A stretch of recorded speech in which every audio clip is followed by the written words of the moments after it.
the beginning. So, well, welcome everyone. I'm so thrilled to see a nice turnout. We have so many other choices on both in real life and the internet to be tonight. It's really an honor to bring Dr. Shari Rabin from Ohio, Oberlin, right? Is that where you are today?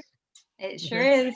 And but I thought because it's also a Jewish event, we should do a Jewish thing right now, which is to talk about counting the Omer tonight. Omer, and I'll bring it up on the screen. Share screen. And this is from our wonderful website. This is day 37 of the Omer, and this artwork I've been using for counting the Omer. We have an artist named Amy Gelfman, who's based in Milwaukee. And we also brought some pictures back from Santa Fe, where I was last week. This is a Hopi Choctaw artist, been in the artwork for 60 years. And this is, it's not a photograph, it's an oil painting. Her name is Linda Loma Haftawa. And she had a terrific exhibition at the New Mexico Institute of American Indian Art. So I just thought it was something to share with our congregation. So today we say the blessing, Baruch Atah Adonai Eloheinu melech haolam asher kitshanu b'mitzvotav v'tzivanu al sfirat haomer. Blessed are you, Adonai, our God, sovereign of the universe, who has sanctified us with your commandments and commanded us to count the Omer. Hayom Shiva Ushloshim Yom Shehem Chamisha Shavuot Ushnei Yamim LaOmer. Today is day 37 of the Omer, and that, folks, that means you only have 12 shopping days to Shavuot. So, thought we'd share that. So a little, and by way of introduction, though I'm sure many of you have read the little blurb that we put in our newsletter. Dr. Shari Rabin is an assistant professor of Jewish studies and religion at Oberlin College. That's considered the Midwest, so we're kind of in the same general area. She received a PhD in religious studies from Yale University in 2015. It's a long time ago, Shari.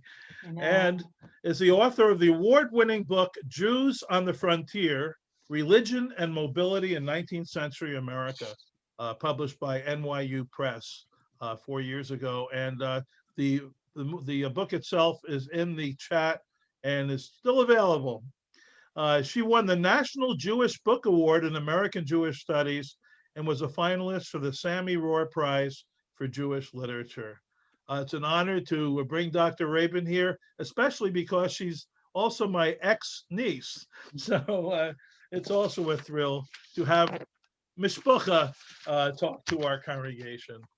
Shari, it's all yours. If you want to, people want to put it on speaker view, so you get, instead of seeing each other, you see this wonderful professor here. That would be great. Thanks so much, Brian. It's wonderful to be here. Thanks for the invitation.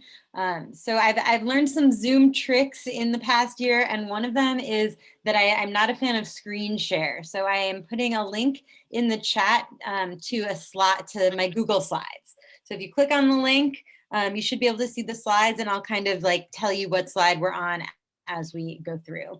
But first I want to ask a question. So stay near the chat function. And this question is, when do we start American Jewish history? Like when, and feel free to put in the chat any ideas, like when would you say American Jewish history starts, if you had to like put a year on it?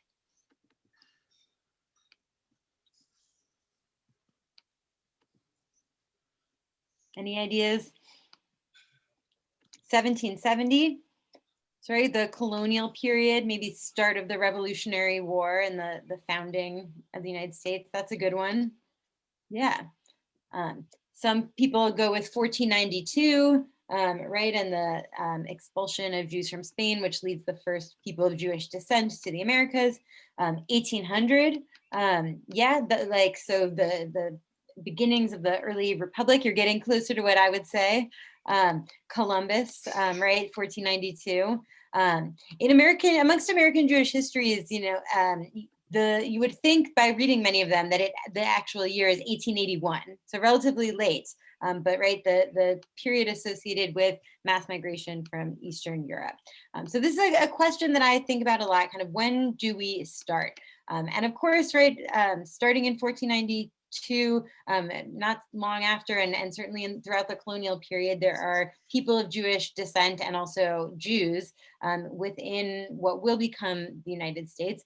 But American Judaism, as we know it today, has several other dates of origins. In many ways, you could point to not long after Brian's suggestion, the founding of the US, the founding documents at the end of the 18th century, which offered Jews pretty substantial rights that they didn't enjoy in Europe. Jews were understood from basically the beginning of the United States to be white citizens, which meant two really important things. One is that they were granted freedom of religion, the First Amendment, right, which meant that religion was voluntary. The second thing is that they were able to move. They could move freely throughout the nation, and they could create a religious community when they wanted to, although they had to organize it and fund it on their own. So these are really important things that the Constitution and the Bill of Rights kind of set into place.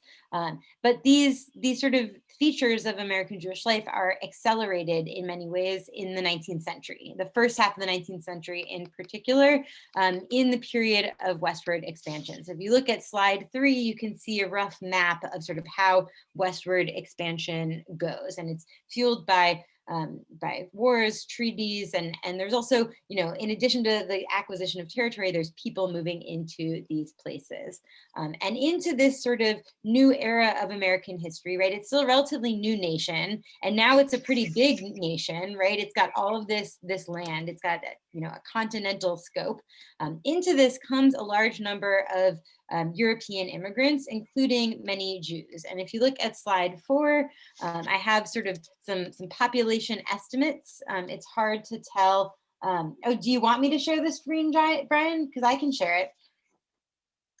Oh, you're muted. Oh, would you prefer me to share the screen? You're muted. Yes, please do, Doctor. Okay. Can you enable my? Oh, you'll make you the host. Make me a co-host, yes. Yes, got it. Okay. Bye. Let's see. There we go. Okay. There it is. Oh, sorry. I wasn't clear to me that you had the right thing. Okay. There you go. So there's this mass migration. The first mass migration in American Jewish history happens in the middle of the 19th century. So if you look, the top of the red line here is 1820. And that's in that period, there's around 3,000 Jewish immigrants.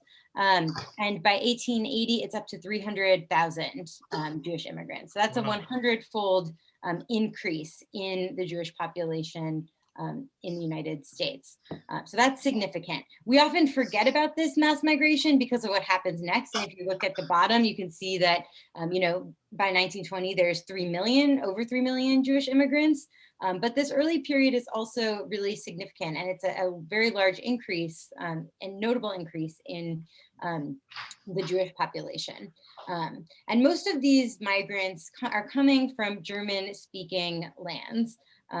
They're coming because, in large part, because Jews in these places, and it's not yet Germany. Germany becomes a country in 1871. Before that, it's this kind of like hodgepodge of different states and municipalities and the like. And in these places, Jews struggled under various legal disabilities and were kind of constantly fighting for citizenship rights. It was a major struggle over the 19th century. Can Jews be citizens? Should we give them rights? Should we not? So this is one, yep. Excuse me, can you please use the presenter view, so make it a little larger? I can't see my own notes that way. Oh, I'm sorry, that's right, okay. So maybe you should. Yeah, I'll show it if you don't mind. Okay. I'll do it from here. Okay. Yeah, I'll do it from here. Thank you.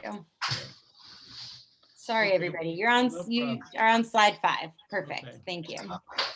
Yeah. Okay, so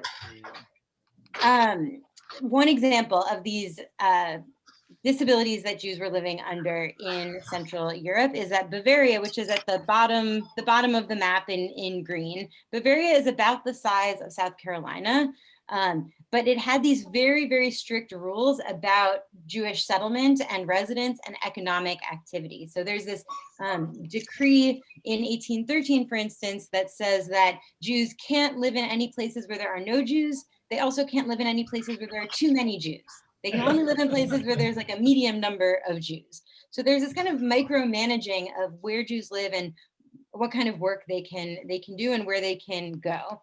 And it even goes beyond that. The state doesn't only regulate Jewish movement, but also religious institutions. So in a place like Bavaria, Jewish taxes fund the religious communities, which then provide religious resources for all local Jews, right? So there's kind of a town community set up that your taxes automatically go into. Your food is ready.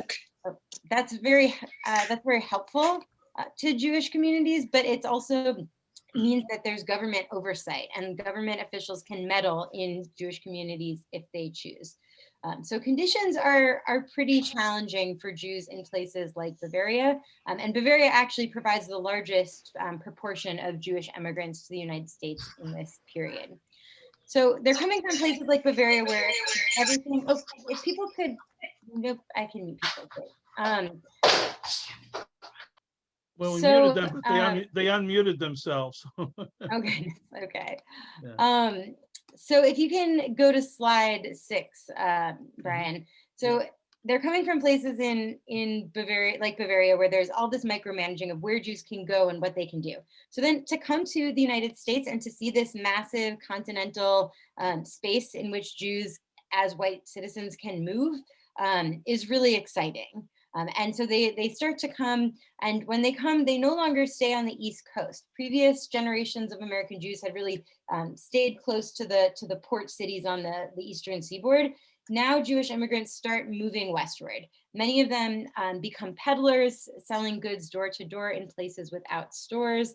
And already in the 1820s, they're moving west to places like Cincinnati and St. Louis. And according to one estimate, before the Civil War, so in 1860, Jews could be found in over 1,000 different towns and cities in the United States. So Jews are everywhere in this period, including La Crosse. Don't forget La Crosse. Sure. You could go to the next slide. So what is Jewish life like in these places, right, where they're pursuing this kind of dream of movement and economic success? Well, in many places, there's no Jewish life to speak of, right? There's these economic possibilities, but at the same time, they're surrounded by non-Jews, and it could be hard to find kind of the basic stuff of Jewish life. 9 other Jewish men for a prayer quorum, a skilled kosher meat slaughterer, a prayer book. These things are hard to find. They're also hard to verify because there aren't very many religious authorities. The US only gets its first ordained rabbi in 1840, which is pretty late. On top of that, in many places, there are laws against working on Sunday, which make it really, really hard for Jews to observe their own Sabbath because it's a period in which people work 6 days a week. So then, these are challenging conditions for Jewish religious life. And in these conditions, Jews often departed from the strictest standards of Jewish law. Many historians have looked at these Jews in this period and have described what happened as assimilation or apathy. My approach, though, is to argue that, in fact, they were creating flexible new forms of Jewish life that are really characteristic of American Judaism. You have to look to these kind of frontier Jews in order to understand American Judaism, is my argument. So Ryan, can you go to slide 8? So I always like to bring a primary source from nearby. And so this is from 1851, and it's a letter to the Occident from Berlin in Marquette County, Wisconsin, which is about 2.5 hours east of you all. So I'm just gonna read, it's a little bit long, but I'm gonna read it out loud because I think it's really interesting. So you will undoubtedly be pleased to hear that in the backwoods country, there were on the Day of Atonement, a few of our people assembled to praise the Lord on high. we met to the number of 13 at the house of Mr. Kusel, who lives about 20 miles north of this place, on land belonging to the late Menominee Purchase. So you will see that the land is not even sold yet to actual settlers. And still in that wilderness, here a few of God's chosen ones assembled to praise his name. We had everything to make the day pass off according to ancient usage. There was a sefer, a Torah scroll, as also a ram's horn belonging to Mr. Kusel, and we all had also in our small congregation a Cohen and a Levi, Jews with priestly lineage. And everything went off to the satisfaction of all present. Knowing that you take a great interest in all that concerns our holy faith, I send you these few lines, thinking that they will be read with pleasure. And if you should see fit to publish the same in the next number of the Occident, you will greatly oblige me. Wow. So this source is fascinating to me on a number of levels. First of all, it shows how fully kind of immersed Jews are in the project of American colonization on native lands, right? Most of these new territories on that map that we showed you before were claimed and occupied by native peoples. But from the perspective of the United States and from these kind of from the perspective of these eager Jewish immigrants, they were open lands for untrammeled movement and settlement of whites. Second, it's just one of many, many examples of Jews living in far-flung places, usually without organized Jewish communities. And ultimately in these far-flung places, many Jews did well and were accepted in their communities. And once they sort of settled and found a group of fellow Jews, they would start creating, for instance, mutual aid societies. They would purchase burial grounds. They would create fraternal lodges and the like. Also important on slide 9 were Jewish boarding houses where Jews could pay a weekly rent for a room and a daily communal meal. And I love this source. It's from the 1860 census from Macon, Georgia. And you can see the census taker along the left-hand side has written boarding house. So you can see exactly what it is. And most of the people in this boarding house were young German Jewish immigrants. So they're these kind of single peddlers, clerks, grocers, tailors, but they're choosing to form this kind of untraditional Jewish household together in this new and unfamiliar place. As Jewish settlements increased and became more stable, some felt the need for formal institutions where they could worship and facilitate ritual practice. So many of the people at this boarding house became members of the first Jewish congregation in Macon, which was founded around the same time. So congregations were created kind of slowly at first, but surely. The first Jewish congregation west of the Alleghenies is 1824 in Cincinnati. In 1840, there are 18 Jewish congregations in the United States. And by 1877, so 37 years later, there are 277. So that's a 15-fold increase in the number of congregations. And this was despite many, many challenges that congregations faced. This included the very real threat that all the members would up and leave town, abandoning the congregation. That actually happened in Sandusky, Ohio. They had a congregation and then just everybody went west. And so the congregation was gone. There were also a lot of struggles with religious leadership in this period. There were tensions between the religious leaders and the laity, and also among congregants over religious reforms and other issues. And this was in part because Jews came from many different places. They had different religious preferences. And this was kind of really the first time that they had to like pay membership dues to a Jewish congregation. So they felt empowered. And also there were not real authoritative religious leaders around. So they didn't have anybody to help them make these decisions, and congregational life was relatively unstable. Even so, and there were many Jews who stayed outside of congregations, whether by choice or by situation. And even among those Jews, many still tried to maintain Jewish practice as best they can. So here we see these Jews in Wisconsin gathering for the high holiday services. You also see Jewish families trying to procure circumcisions for their sons, which faced a lot of logistical issues, right? You can think, and this is the next slide, slide 10. Right? You don't know in 1850 if you're having a boy or girl, right? And you don't know when you're going to give birth, and then it takes a while to find someone who can do the circumcision procedure, and then you have to like get them to where you are. So there are real challenges, and so many circumcisions end up happening after the 8th day mandated by Jewish law. Another interesting thing here is that there's a lot of men, Jewish men, who end up marrying Christian women. There was many more men amongst the Jewish immigrants than women, and yet they still had their sons circumcised, even though technically, according to sort of traditional Jewish law at the time, Jewish identity passed through the mother. And yet these Jewish men insisted, I am a Jewish man, my son is also Jewish. And that's my theory. You can see here, there's one man who's 27 years old who got circumcised. Mercifully, he was given chloroform during the procedure to deal with the pain. But my theory about him, right, his name is Aryeh Ben Levi. So he does not appear to be a convert. So my theory is that he had a Jewish father and a non-Jewish and maybe even a native mother, and that he had never gotten circumcised, and then later in life decided that he wanted to. This kind of sort of pragmatism reigned in other parts of Jewish life too. Jews did things like attend church, but disagree with the minister, eat non-kosher meat, but abstain from pork. And I've also found two really fascinating cases where Jewish congregations counted women in a prayer quorum, mostly because they realized that with men working on Saturdays, they would never get 10 people otherwise. So, of course, over a century later, Jewish congregations and Jewish denominations embrace egalitarianism, count women in a minyan. The Reform movement embraces patrilineal descent. But you see like predecessors to these developments happening much, much earlier amongst these kind of pragmatic Jews on the frontier. Finally, the other thing that's interesting to me about this account that I read you, if you go to slide 11, is that it appeared in the Occident, and it shows this kind of very sweet, desire to be included in the pages of the Occident, right at the end of that letter that I read to you. The Occident, along with a few others, most notably the Israelite, played really crucial roles in American Jewish life. This is because newspapers were really the only national American Jewish institution. And for many Jews, a subscription was their only Jewish affiliation.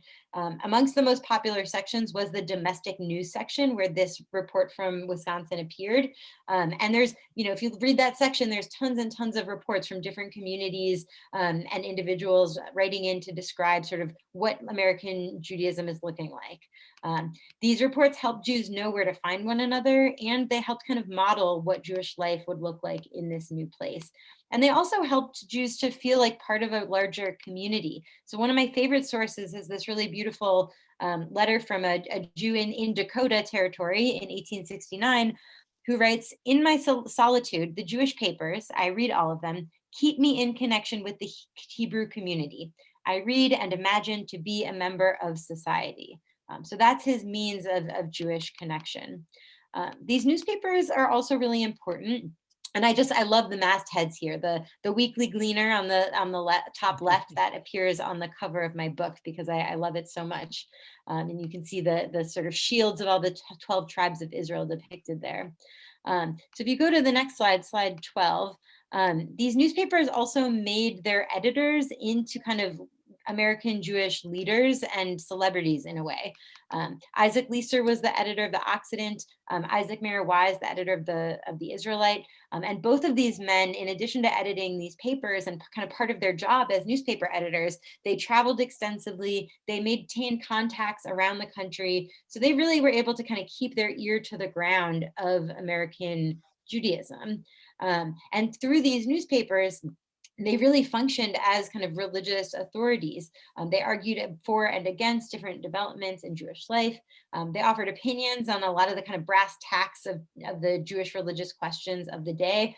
For instance, at one point, someone writes into Isaac Mayer Wise and asks, if you can't get a ritual circumciser, can you just have a doctor do it? And he like writes in his newspaper, like, yes, you can have a doctor do it as long as a Jewish person recites the prayer. So there's this kind of interesting back and forth happening in these newspapers. And through this newspaper work, people like Isaac Mayer Wise and Isaac Leeser, these editors, they really come to understand Jewish life in the hinterlands. They see how kind of diverse and pragmatic it is, and how much it's happening kind of beyond congregations and beyond the sort of expectations of rabbinic authority. Wise and Leeser, these two men in particular, had disagreements for sure. They were rivals, and they're generally seen as representing reform in Isaac Mayer Wise's case and orthodoxy in Isaac Leeser's case. But I think actually they have a lot more in common than people realize. And what they share is a common diagnosis of American Jewish life and also a prescription for how to improve it. They both essentially thought that order, certainty, and stability needed to be imposed on what they understood as kind of the chaos of American Jewish life. To that end, they both argued for the introduction of a singular minhag, or style of liturgy. They created national institutions that they hoped would unify American Jews and make Jewish resources more reliable and more readily available. And you can see here, I have just quotes from the sort of institutions that they founded, and they explicitly say, right, it's calculated to introduce more intimate relations between these scattered communities, or expressing concern for our brethren in the country far away from Hebrew congregations, a few in this and a few in another town. So they're very much aware of and concerned about this frontier Jewish experience, and their efforts are aimed at trying to sort of ease the challenges and sort of tamper down the sort of diversity that they see emerging in these places. At one point, actually, Isaac Mayer Wise says, you know, he's worried that if things are left as they are, within like 20 years, Jews from different communities aren't even going to be able to recognize each other because they're going to evolve in such different directions. Each of these men, Leeser and Wise, they created these institutions, and they hoped that all American Jews would join their institutions. So for instance, the Union of American Hebrew Congregations eventually became the Reform movement, but initially that wasn't the goal. It was just meant to be inclusive of all American Jews. At the same time, though, they recognized that there were Jews outside of their institution, and they tried to serve kind of a broader American Jewish community. So to that end, they pioneered the gathering of kind of American Jewish statistics, sort of demographic information. They tried to set up a system of circuit preaching, and they worked to establish a system of rabbinic credentials in order to kind of standardize and make more reliable religious leadership as well.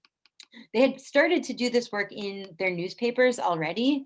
For instance, they would like give their opinions on particular religious leaders and whether they were worthy of being hired or not. But they also both insisted that formal national institutions were necessary. For them, they were both really invested in creating an American Judaism, which meant a Judaism that was unified and standardized throughout the nation, more so than anything cultural or ideological. So, you know, more than like speaking English or seeming respectable or incorporating religious reforms, they just wanted something unifying of American Jews. They failed in their most ambitious efforts, right? American Jews are not one to Judaism, and actually, Oh, cutting out. like Your sound is cutting out, Shari.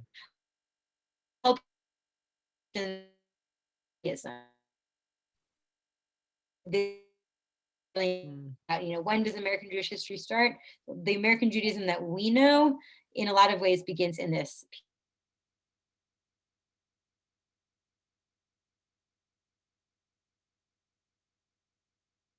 Shari, I think we're losing your I'm back. audio. Oh my goodness. We're having a lot of Zoom problems. I'm back. Yeah. Can you hear me? Yes, I can hear you now.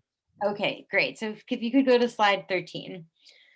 So in 1845, so long before many of his most famous efforts, Isaac Leeser kind of prophesies what the future of American Judaism will be like. He writes, "This will indeed become a country where the Jew will have his home, where he may travel through its length and its breadth, and find brothers with whom he can worship, of whose food he may partake, and with whom he has the same hopes, with whom he has one God and Father. And American Jews did ultimately create a really impressive infrastructure of congregations, organizations, markets, and media, but they did not always use them in the ways that Leeser and Wise would approve of. Right, whether those Jews would always want to find Jewish brothers, let alone whether they would actually share food and beliefs and ideas about what Judaism should look like, was another question. So to conclude, I think, this earlier history and this history kind of beyond New York of 19th century Jews on the frontier, I think it helps us understand American Jewish history more clearly. It makes our story more complete, but it also kind of changes how we understand American Jewish history. It highlights the importance of mobility, of Jews moving sort of throughout the American nation, and also the religious creativity and pragmatism that it fosters, that mobility fosters, right? When you're on the road, you kind of have to make do with what you have at hand. And these kind of creative adaptations have often worried religious leaders, but they've also in many ways kind of continued to be the rule of American Jewish life, not the exception. Thank you very much. I'm happy to answer any questions. And here's the book where you can hear more details about everything I just said. But I'm also happy to answer any specific questions now. Thank you so much, Shari. That was a great overview. I especially that piece from Wisconsin. It shows there were Jews in Wisconsin, in the 1800s. Here in the La Crosse, Jews came pretty early. In fact, there's only a couple of years after the founding of La Crosse in the 1850s that the Jewish community bought a cemetery from the Catholics who had owned all the cemetery land. And then we still own that piece of land where our cemetery is located, the Anshe Chesed Cemetery. Yeah, the cemetery was often that's like the very first thing that people would establish.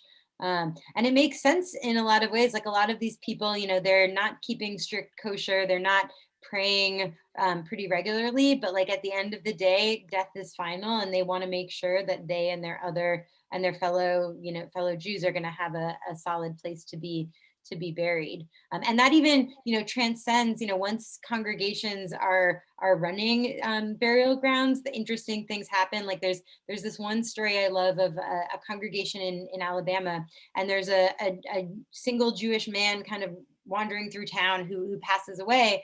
And he wasn't a member of their congregation, right? So they had their own rules say like we shouldn't really bury this person, but they can't help themselves. They've got to bury him. So they bury him, and then they write a kind of passive aggressive letter to his relatives describing what they did and saying, and if you want to, acknowledge what we did and make a donation, that would be appreciated.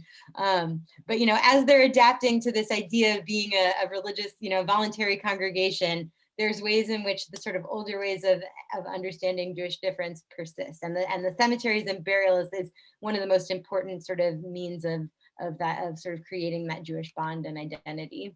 Yeah, Shari, in the chat, Sue Sherry asked a question: is there much documentation about the Jews out west interacting with Native Americans? Now, she's obviously not seen the movie Frisco Kid with Gene Wilder and Harrison Ford, and knows that that was true. So I'm putting in the chat, there's actually a great book on this topic that just came out in the last year or two called The Jew's Indian by David Kaufman. And he goes into that more in depth. And certainly there were Jews, especially as sort of as merchants and peddlers and kind of tradespeople interacting with Native Americans. And I've been working recently on like the 18th century, and there's then too there's Jewish traders in Georgia, colonial Georgia, for instance, trading among Native Americans. For my book, I was most interested in kind of when there's enough Jews in a place that they start to try to figure out what Jewish life can look like.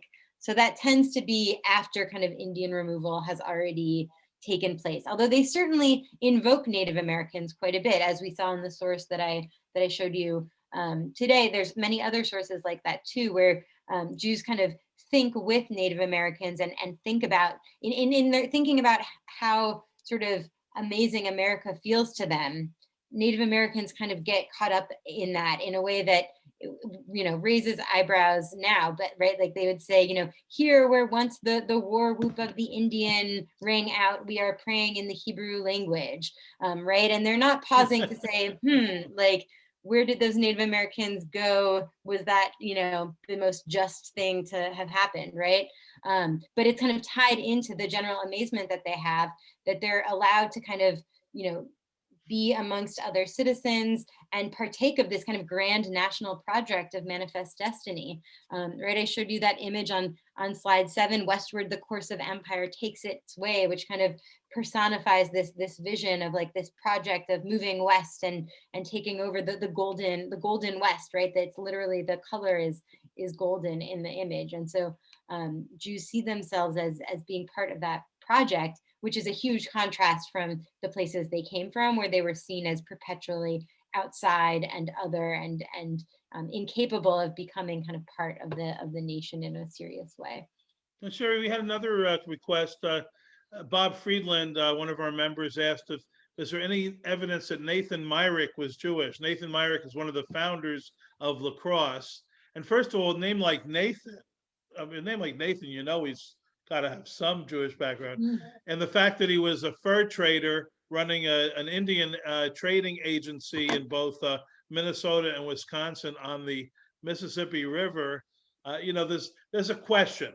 Is Myrick a changed name from some Hebrew or Yiddish word? And I don't know the specifics of this case, but I can say a couple things. First of all, this is like part of a grand tradition of sort of asking questions about whether important sort of progenitors of America were Jewish, right? Like also the question, like, was Christopher Columbus a crypto Jew, right? So there's sort of a broader, like, American Jews love to sort of imagine themselves into the origins of the places that they live, which is interesting. And I'll also say there were some cases, and there was a lot of concern in the 19th century about Jews just abandoning Jewish identity altogether, right? So that's not like what I focused on, but I've seen a lot. Someone deciding that they don't want to be Jewish, it's hard to then find evidence of that. But that certainly was an option, right? To just become a white American citizen and, goodbye to all that. And that really concerned rabbis. They talked about it kind of all the time, like this fear of young Jewish men, abandoning their Jewish identity. They would like, call them cowards and like question their manhood. And so they showed this sort of disdain, but also real like fear and anxiety about like, oh no, what do we do? So, the idea that there would be Jews who would, run from their Jewish identity is not totally out of the question in this period. Yeah, we had a Jewish film festival here in La Crosse this year, and two of the films that we saw were about the fate of small cities that had Jews in them. One was called Chosen Towns, just about Wisconsin and what happened as people assimilated or moved away. That was one. The other was a PBS offering. There was another movie that showed the same kind of thing on a national level. But as we talk about, we do our yard sites every week and we tell little stories. We have bios of all the people whose names are on our walls in the synagogue, and so many of them had either first scrap in the scrap business or recycling, as we call it today, or in clothing, peddlers, and then eventually retail stores that were common to so many of our downtowns in these small cities all over our state. Yeah, absolutely. Oh, we have a hand up from Sandy. Bruce. No, it's me. Oh, Bruce. Yes, I wanted to ask the speaker if it seems like it's kind of a paradox in what her findings are on the fact that these Jewish people went out into the wilderness, basically in the frontier, and there was no Jewish women around, so many of them intermarried Christians or Native Americans. And yet there's this paradox that in larger cities, they formed organizations and synagogues. So it's kind of this yin and yang thing.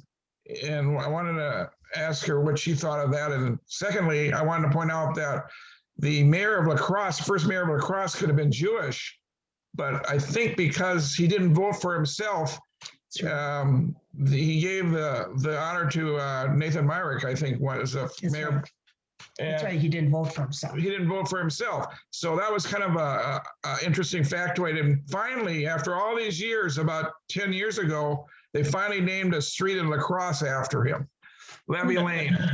Levy Very Lane, nice. nice. That rolls right off the tongue. On the question of mayors, one of the interesting things about the West and the South is that Jews were involved in political life in their communities very early on. And actually, and does anybody know where the first Jewish governor in the US was? What state had the first Jewish governor? Any guesses? Not New York, you're saying. Oregon? It was Idaho. Oh, my goodness. Moses Alexander of Idaho, and also the first Gentile governor of Utah was a Jew. So, which shows, I mean, that these folks, like some of them became very invested in their communities. And I'll say, certainly in small towns, there was the possibility to, or the sort of pressures. It was harder to maintain Jewish life, I would say, right? And some things they just didn't have access to, like Jewish women to marry. But part of what's fascinating to me is that many of them still tried to find ways to maintain their Jewish identity, right? That's why the example, and I've got many in the 19th century of Jewish men insisting on the Jewish identity of their children with Christian women, and like that you can't easily call that assimilation, right? When they're trying really hard to sort of pass this on to the next generation. There's actually from up the river from you guys in Minneapolis, there's a great source from early on where the congregation is asking, what do we do about an intermarried Jewish man who wants to be a member of our congregation? And so they send 2 letters, one to an Orthodox rabbi and one to Reform Rabbi Isaac Merwise, and they get 2 totally diametrically opposed responses from the rabbis. One of them says that the Orthodox rabbi says absolutely not, like that can't allow him in the community, and Isaac Merwise says like it's fine, let him in. And I don't have definitive proof of what happened, but my theory is that they probably accepted him, right? Because for these small communities, and I'm sure you all know, like you need the membership dues, you need the butt in the seat to make the minyan, right? So there's this flexibility and pragmatism in these communities. And also even in cities, even when there were congregations and the like, it wasn't guaranteed that Jews would want to be members of them, that they would participate fully, or that they would choose Jewish wives. So there's a range of kind of relationships to Judaism that emerge in different kinds of American settings.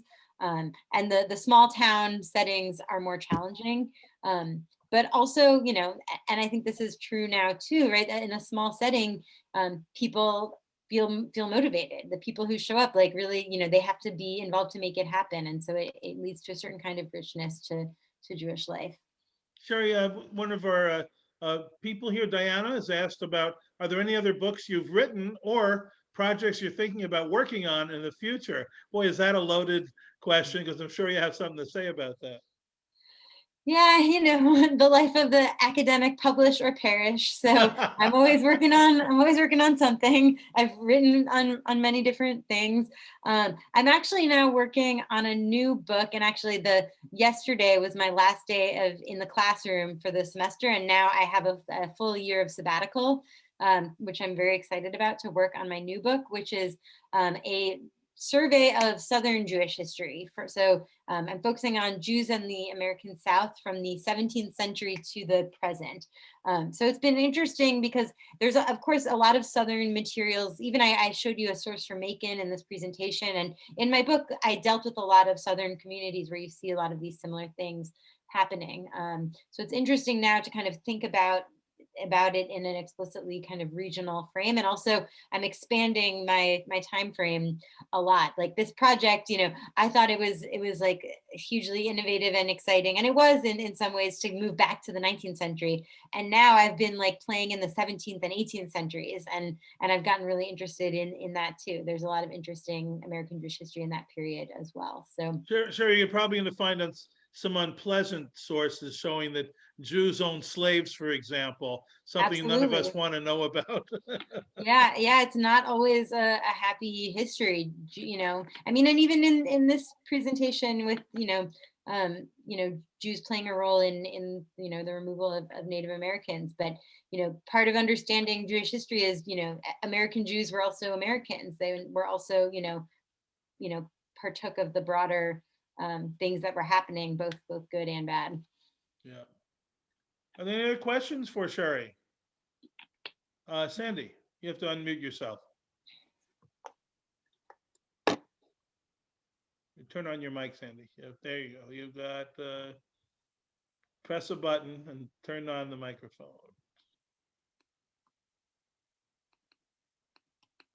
There's a little microphone picture on your screen. There you go. Okay, I'm finally here. So I'm just wondering about kashrut out west, where most people weren't that religious that they didn't keep kosher. But for those that did, was there, were they their own shochuts, or how did they do this? Yeah, so like this stuff of Jewish life, like the skills that you have to lead a traditionally observant Jewish life is a real struggle. So you do see, so people who know how to do that are, and as with circumcision, I think there's similarities with circumcision and with kosher meat. Although I think people are more insistent on the circumcision than on the kosher meat. But still, someone who has that skills is like a real asset to a community. And so sometimes, reading in these newspapers, you'll see them like bragging about, like, they have a person in their community who can shecht all the meat, who can do all the kosher meat slaughter. So when these communities get started, like, that is a goal. And when they're hiring these religious functionaries, like, basically there are very few rabbis, right? So instead they hire religious functionaries or chazanim who like know how to do stuff. And so they oftentimes are looking for someone who knows how to shecht meat. And actually, another favorite source of mine from Pittsburgh, it's a contract from 1864 between the religious functionary and a congregation. And so the contract goes into kind of gratuitous detail about what his job is going to be. And it says, you're going to slaughter meat from this time in the morning to that time in the morning in the summer, and this time span in the winter. And he also had to, like, take care of the building. He had to, give sermons, teach the children, dig the graves. They include like grave digging as part of his job. And it's really like, they include all of these details, and it's like very little money. And the man only lasted like 5 months. But it goes to show, right? They really want this stuff in their communities. And, as soon as they feel like they can get a religious functionary, they really want someone who will like do everything for them. And of course, they're coming from places in Europe where they didn't have to think about it, right? There was just the local Jewish community that, had an officially appointed kosher meat slaughter, and that was that. So if they didn't have a kosher meat slaughter, some just did not eat kosher, and ate whatever. Others tried to maintain some semblance of observing kosher food laws. There's actually a source from the Civil War of a Confederate soldier writing to his sweetheart, and he says, I ran out of all the food that you gave me, that I brought with me. I'm sitting in front of crackers and bacon. I've eaten the former. I haven't made my mind up yet about the latter. So I love, he's just sitting there like staring at that bacon, like trying to decide, like, what do I do? So there's a lot of tough choices happening for these folks. And unfortunately, I do all those things, Shari, but I don't dig graves. We've got somebody to do that here. Good. I can't thank you enough for bringing this insight into our congregation. I'm so proud to know you and see how you've grown into this incredible professor and researcher. I'm very proud to know you. Also welcoming my daughter, Jenny, from Chicago, and your mom, my former sister-in-law in Atlanta. So it's great to have everybody. And cousin Ron. Oh, cousin Ron. He disappeared. I guess he was on for a little while. There he is. He's on. We still get to see him. All right. Well, thank you, Shari. Before you go, much. this is Steve Felix. I'm in Florida, and Hi. I got called away, and I just came back on.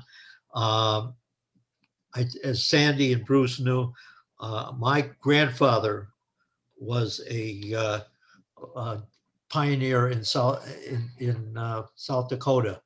He homesteaded. He was from Minsk, and he came over to work in the gold mines in Colorado. And when the Indian lands were opened up for homesteading, he homesteaded and brought many of his family over from Russia. Even my grandmother was an arranged marriage, and the area where they homesteaded was in Rhinestone, South Dakota, which was northeast of Wall, and it became known as Jew Flats Yeah. because Yeah, of I all mean- the Jews that were homesteading there. We had the properties, the land, until about 20 years ago.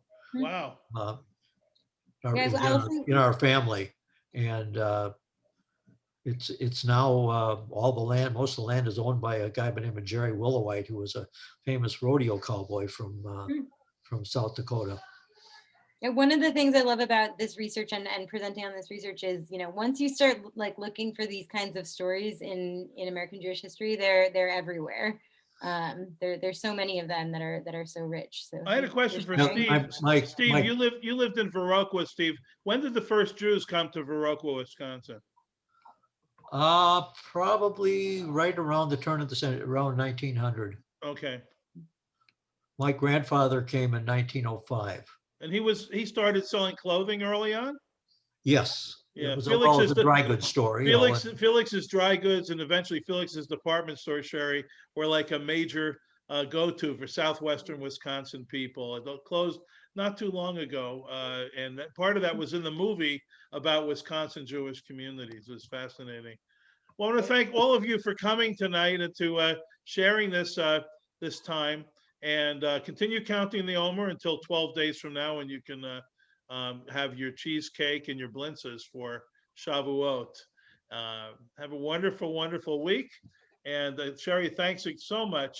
I hope to hear again as soon as you finish your latest research about Jews of the South. Thanks very I'd much. like to give Shari Thank one you. more piece of information. Yeah, go ahead. I have a cousin. Her name is Rebecca Claren, and she is writing a book right now about the interaction between the Jews in South Dakota and the Native Americans.